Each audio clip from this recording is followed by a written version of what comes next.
Hi, this is Kat. Welcome to the latest Strict Yogi.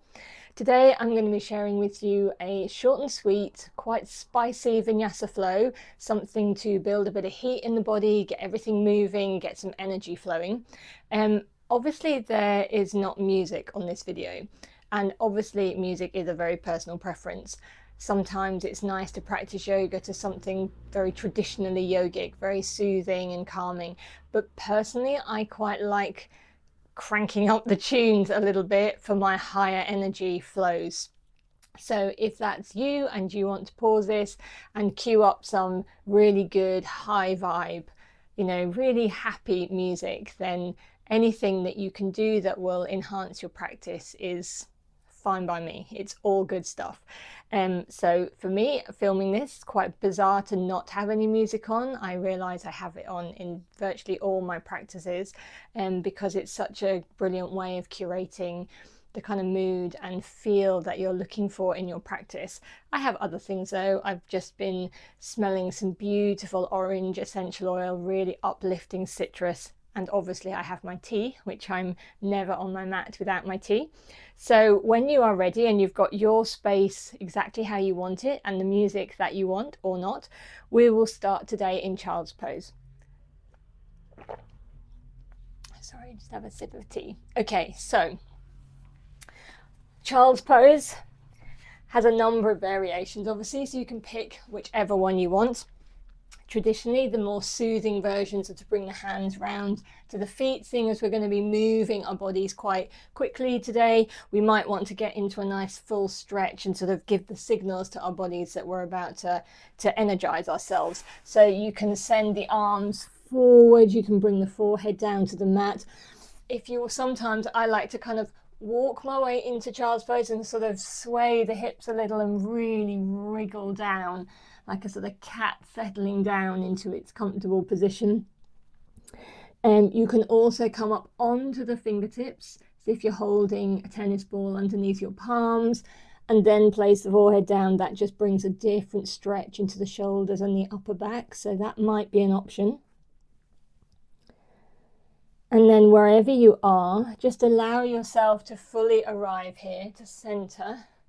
And by that I mean that kind of elusive feeling. It's quite difficult to put into words, but when you're very scattered and you've maybe had a busy day, or you've got a lot going on in the day ahead, or your brain is full of, it's that scattered energy.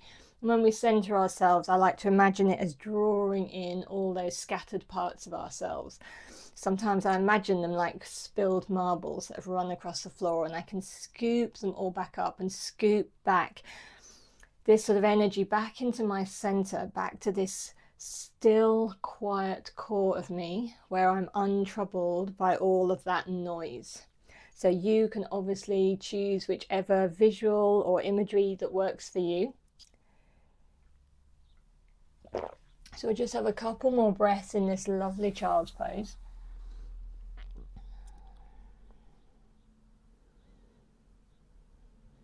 And then keep the hands where they are, nice and forward. Lift the hips and then slide the hands towards you. Make your way into tabletop or all fours. You can tuck the toes under at the back or leave them untucked. And then look down, check that your wrists are under your shoulders, and spread through the fingers. Not so much the thumb. You don't need to worry about spreading. That makes it feel a bit awkward sometimes, but spread nicely through the fingers and then really root down through the palm, through the fingertips, through the heel of the hand. If you've got your feet flat, you can, make that contact between the tops of the feet. I like to have my toes tucked if I'm about to do something a little more energizing. Okay, when you're ready, let the belly drop, lift the gaze, feel the heart shining forward. You can sort of tug back on the shoulders a little and imagine that heart center is really pulling through. Take a breath in. As you breathe out, start to round the spine to the ceiling, drop the chin. Inhale, start lifting from the tailbone, let the spine ripple through, let the heart shine forward, lift the gaze. As we start to round, press a lot into the hands, let the spine round to the ceiling. Maybe when you get there, an extra little oomph of press into the hands just to give you that extra little bit And then let the belly drop. 2 more like this on your own breath, exhaling. Maybe close the eyes to feel into this. Press the hands into the earth, round the spine to the ceiling. And then lift the tailbone, drop the belly. Feel the sweep of the heart through the gate of the upper arms. One last time, feel everything.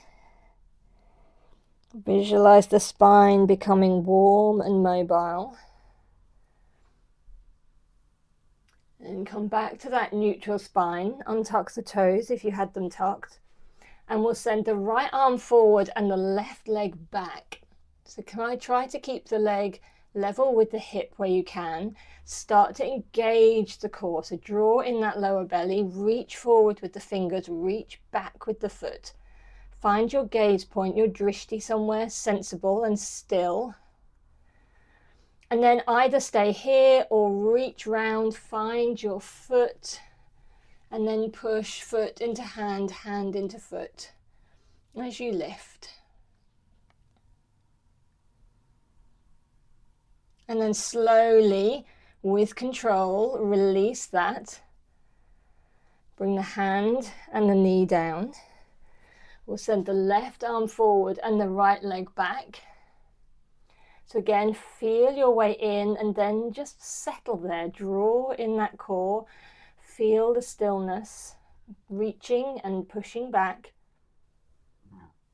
And then again, either stay here or reach round, find your foot, make that connection and lift.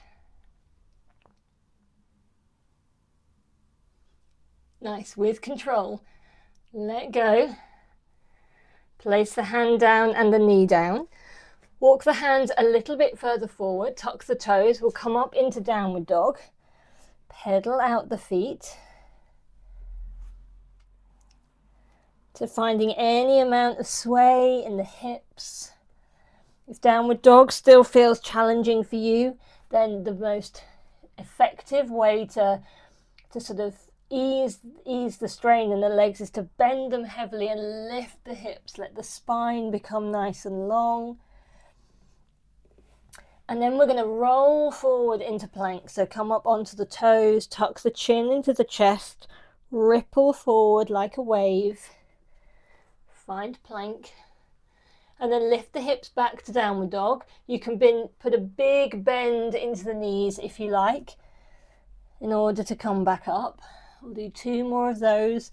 Roll forward, scoop the chin into the chest, and then as your shoulders come over your wrists, you can lift the head level with your spine, flow it back.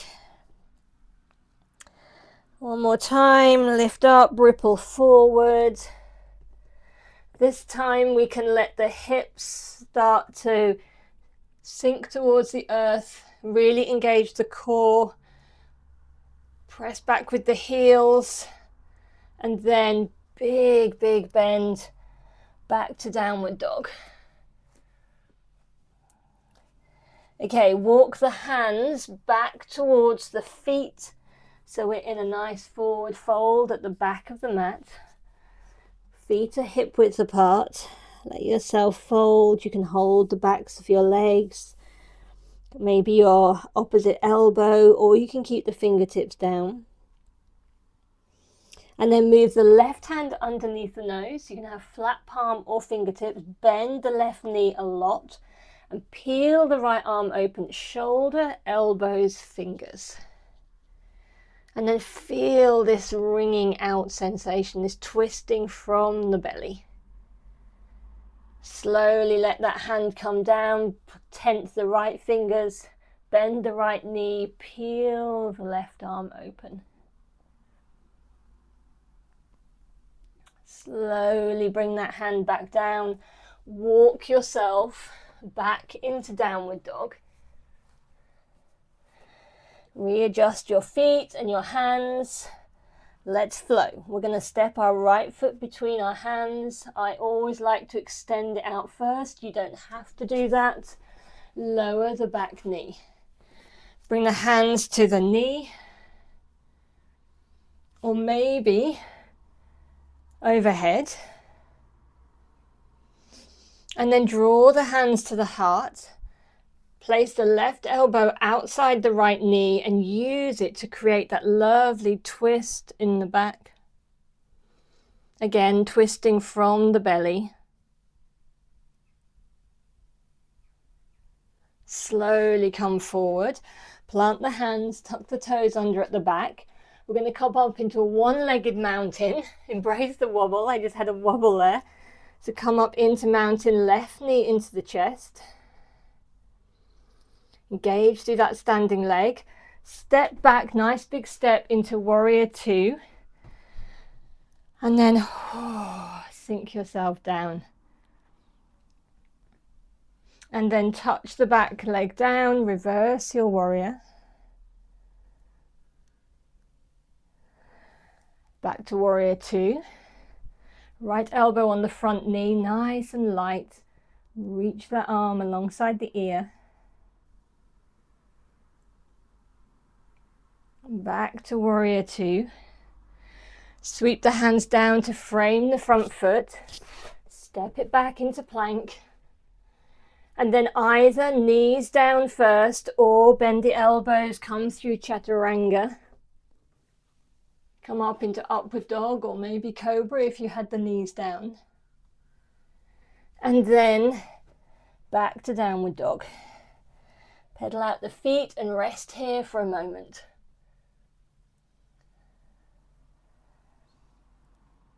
And then we'll do the other side. So when you're ready, step the left foot forward, extend it out behind you if you want. Lower the back knee, bring the hands to the knees. And then lift the arms overhead, maybe. Control this, don't just dump in, feel how much you want to sink in. Bring the hands to the heart. Twist, so the right elbow comes to the outside of the left knee, twisting from the belly. Slowly come back round, plant your hands either side of the front foot, tuck the toes under at the back, spring yourself up, come up into your one-legged Tadasana. I'm having a wobble again. You engage that standing leg, lift out of the waist, grow tall. And then big step back into warrior two. So you might need to adjust your feet here. Zooming that energy out of all the fingertips. Gently touch that back hand down, reach the arm alongside the ear. Back to warrior two. Extended side angle, so elbow gently on the knee, right arm alongside the ear. Feel that long line of energy all the way up. And back to warrior two. Sweep the hands down to frame the front foot, step back to plank, pause here. Draw the lower belly in, press into the earth with the hands. And then again, either knees down and come through cobra, or elbows into the body halfway. Come up into upward dog. And then back into downward dog. Just hang out here for a couple of breaths, feeling how the body is starting to warm. Hopefully there's a nice stretch in the back of the legs, things are starting to ease. Maybe. Okay, we'll extend the right leg out again. Step the right foot between the hands. Balance yourself, come up into a high lunge with the back knee off the mat. And then catch your breath here. So if your mind has wandered or you've lost the breath, just reconnect. And then opposite arm forward. So we're going to send left arm forward, right arm back. Gently drop the right hand, extend the left hand to the ceiling. So the right hand touches somewhere on the left thigh. Keep that left leg engaged. And it's almost like we keep the arms where they are, but we swivel them round. So the left hand comes to the ground, right hand comes up into this easy twist. And then from here, we'll step into side plank. So you can bring the bottom knee down if you would rather and have a supported version. You can bring the feet one in front of the other or stack the right foot on top of the left foot. Reach through those right fingertips. Keep that right hip lifting a little. Feel that strength in your left arm. And then with control, come round into plank and find your flow. Meeting back in downward dog. Pause here for a couple of breaths. And then we'll do the other side. So left leg extends behind us. Step the left foot through, press into the feet, rise the arms overhead. And then find the breath. So that feeling of drawing that scattered energy in, centering ourselves, and then following our breath. Okay, when you're ready, right arm forward, left arm back into our twist. So lots of ringing out today, these lovely twists from the belly. And then gently let the left hand touch down, reach the right arm high. And then sweep right foot to the ground, left hand high into our twist. Try to make sure this left knee doesn't sort of wander out. Excuse me, keep it sort of not even moving in, but just that energetic feeling of it being centered and stable. And then from here we'll find our side plank, so any variation that works for you.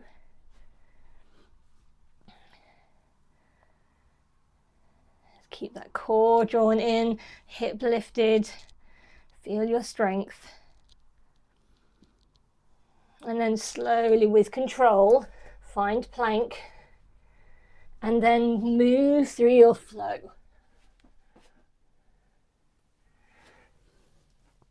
Come back to downward dog and settle in here for a few breaths.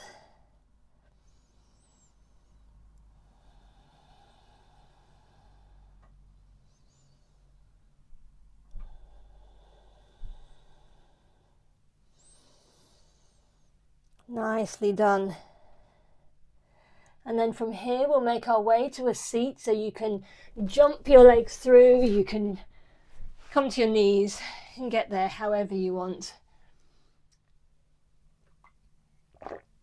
Just have a sip of tea. Very important, you know. Okay, so we'll have both legs out in front of us. You can press your hands into the earth either side of your hips and really feel, oh, that's lovely engagement. So the feet are moving towards us, the legs are engaged, they're not just flopping and hanging out.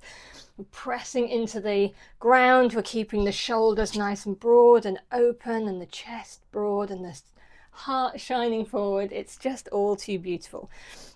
And then we'll move into our Paschimottanasana. So you can move the fingers along the ground, or you can extend the arms overhead and find your way forward and then hold wherever works for you. It could be that your hands are on the ground, you could be up here, could be holding your shin or your feet. It doesn't make any difference at all. Try to keep that heart shining forward.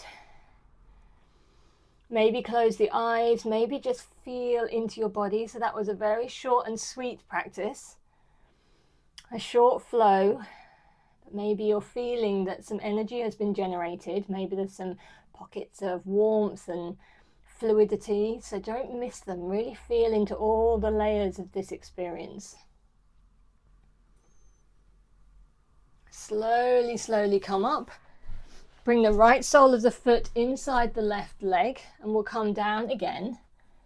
This may be a very different sensation than coming down over both legs. So feel your way in. Don't just sort of plonk yourself down there.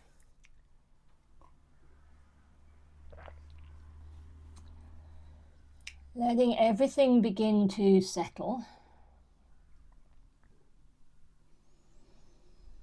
And simply following the journey of each breath.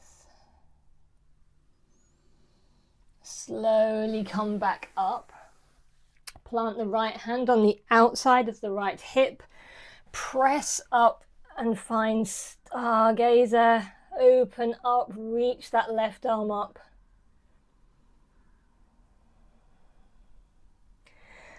Set the hips back down, switch legs.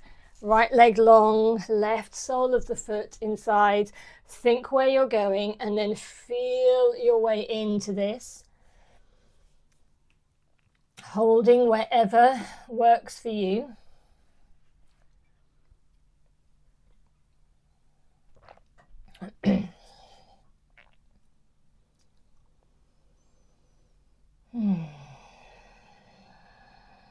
Never forgetting that when your body wants to do one of those, like I just did, lovely exhales, just let it. It really wants to do it for a reason. And then let yourself come up, place the left hand on the outside of your left hip, and when you're ready, press up into our stargazer. The arm can stay straight overhead or reach right alongside the ear. That brings a beautiful deep sensation along the right hand side of the body, so it depends how much sensation you're looking for. And then let yourself sit back down. Come to a nice, easy, cross-legged shape. Place the hands on the knees, close the eyes just for a moment and feel in, feel to the physical body, but then remember to try to go beyond that into deeper and deeper layers of experience. This gets more and more joyful and fun with practice. You'll discover things about yourself that you just never knew. It's such an exciting journey. And it doesn't end. I'm doing it for many years and it's still just utterly joyful what unfolds. Okay, sweep the arms overhead as you take a nice in-breath. And then move into a twist, left hand to right knee, right hand behind. Come back to the front, sweep the arms overhead. Move into a twist the other way, right hand to left knee, press the left hand into the earth behind you. Come back to the front, sweep the arms overhead. This time draw the hands down through the midline, maybe grazing your forehead, nose and lips with your thumb. As your hands reach your heart, just bow your head down, offer yourself a moment of thanks for coming onto your mat, for giving yourself the short time to move your body and feel some energy getting generated. If you're feeling tired and sluggish, I really hope you're now feeling a little bit more energized. Thank you so much for joining me on the Lake District Yogi. I look forward to sharing more flows with you. Enjoy the rest of your day or have a beautiful day wherever you are. Thank you.